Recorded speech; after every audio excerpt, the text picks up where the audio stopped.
Yung talata sa John chapter 1, verse 17, the law was given through Moses, but grace and truth came through Jesus Christ.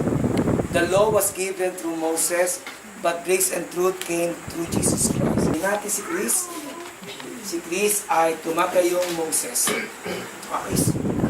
Tapos, tawagin natin si RJ, ikaw lang. Bukas kabila. Ikaw si Jesus Christ. Okay? Yan.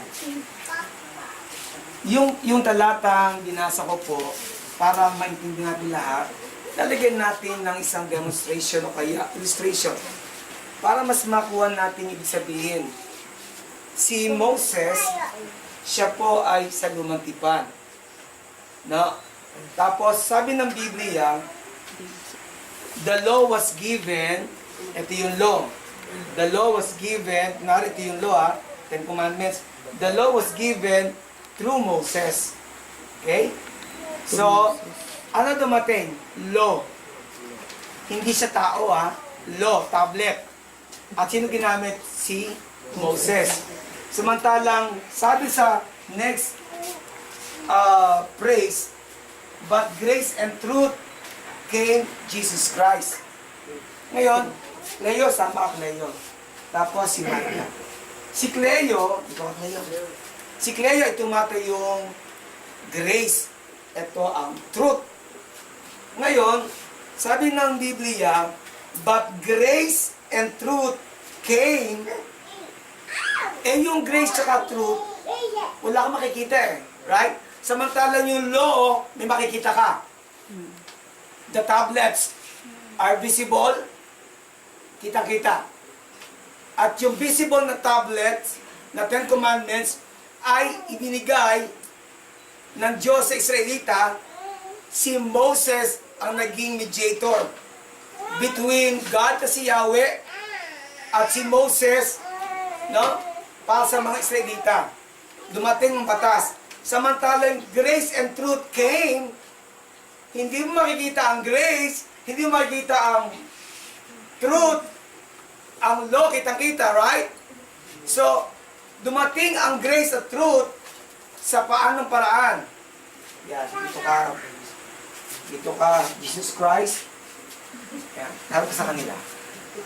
Grace, pasok si Lale, dito ka.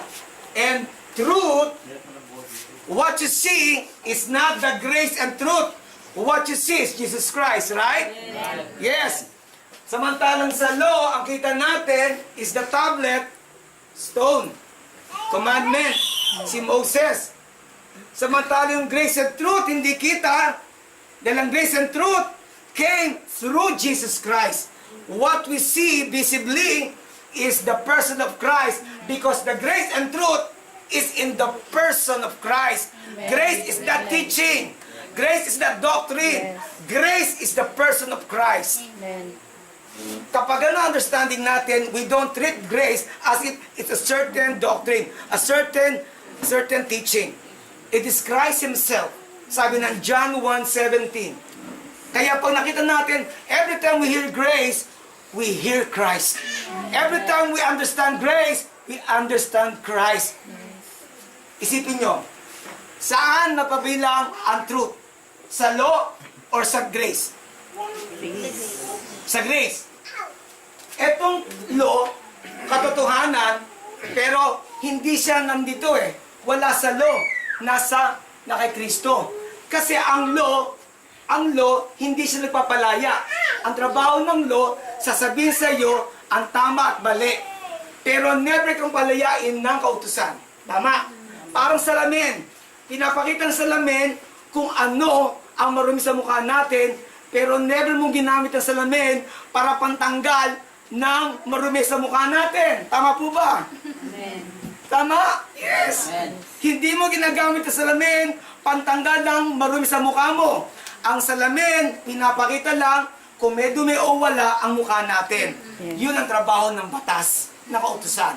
Pero hindi ka napapalaya. Samantalang sabi sa truth, the truth, when you know the truth, The truth shall set you free. And asan ang truth? Na kay Christ. Because Amen. Christ is the one who sets us free.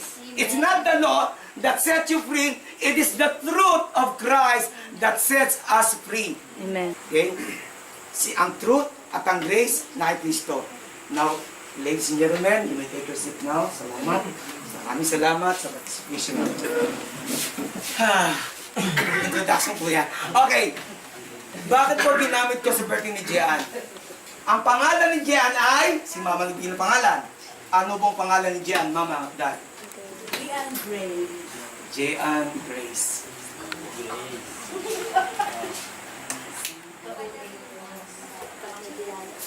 Hindi mo makikita si Jean o si Grace kung wala yung persona. You may hear the name Grace, pero kung hindi mo makikilala ng personal si Jean as Grace, hindi mo siya makikilala.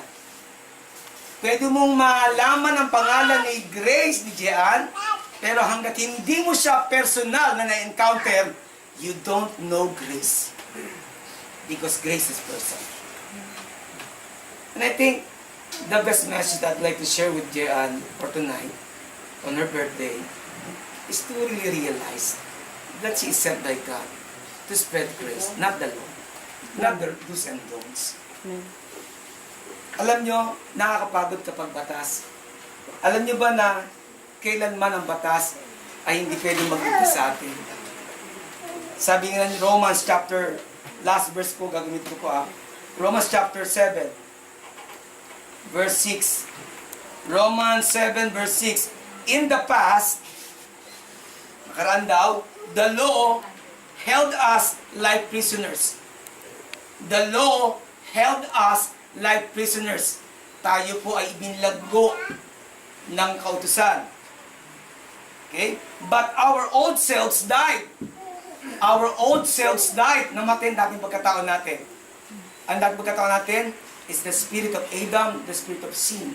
Yes. That was our old nature. It's not the flesh. Remember the teaching of identity? Iba ang soma, which is the body. Iba ang sarx, which is the old sinful nature. Yes. Okay? And then look at this, sabi rito. And we were made free from the law. We were made free from the law. Ibig sabihin, the law is useless. Because you have the Holy Spirit in your life. Paano ka magsusunod pa sa batas at labas? Kung alam mo, naniniwala ka, may Santong Espiritu ka. Which is greater?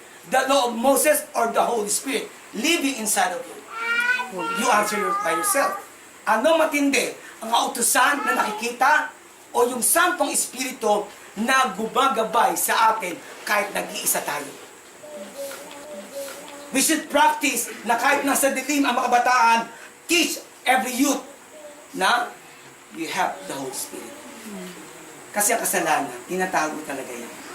Pero kapag tinuro mo sa tao, you are responsible to yourself. Practice your identity. You are a child of God. And I tell you, kahit gumagawa ng kalokohan sa dilim, matututang mag-isip. Eh kasi manloko ko, sarili ko lang. Hello, hindi na tama to. And follow the statement. So now, not in the past, now. So now, we serve God in a new way with the Spirit. We serve God in the new way with the Spirit. You don't serve God by the law. You serve God by the Spirit. Iba ang Espiritu Santo. Kapag naglilingkod ka, hindi ka dikta ng tao. Trabaho lang namin mga pastor, sabihan kayo, i-train kayo, mag-devotion, maglingkod. Pero I tell you, hanggang dun lang kami eh. Pagdatapos nun, kayo na mag-decide pag wala ng utos. What I've been practicing now, yung Holy Spirit, makasanay naman natin na ito ang gumagabay at hindi puro boses ng tao sa loob ng iglesia. And sabi ng Biblia, so now, we serve God in a new way. Di ba napakasarap na naglingkod ka, mag-devotion eh. Yung bang, ay, devotion? Nagkakos tayo. Fasting? Sige, pagkakain ko, fasting tayo. Minsan matutuwa ka ba? Ay, fasting? Fasting na naman yun. Ugutin nga. Why? Because we're not serving in a new way with the Spirit. We're serving in the old law. And not in the old way with written rules, sabi. Mga kapatid, I don't trust you so much, but I trust the Holy Spirit. Nasa inyo. Naniniwala ako, panahon na ang body of Christ mag-mature. In what way? Being dependent on the move of the Holy Spirit. Being dependent. Yung bang sumasandal ka sa Santo Espiritu.